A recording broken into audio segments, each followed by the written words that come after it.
ان آیات میں اللہ تعالیٰ بیان فرما رہے ہیں کہ حضرت موسیٰ نے اللہ کے حکم سے اپنی قوم کو حکم دیا کہ وہ اپنے آپ کو قتل کریں۔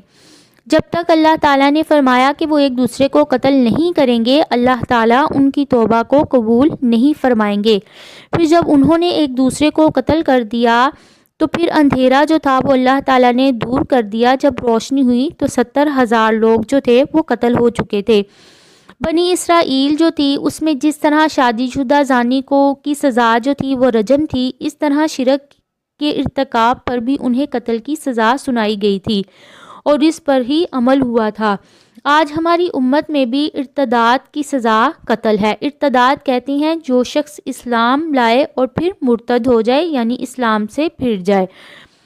مگر اتنی تخفیف ہوئی ہے کہ جو مرتد ہے وہ توبہ قبول اگر توبہ اس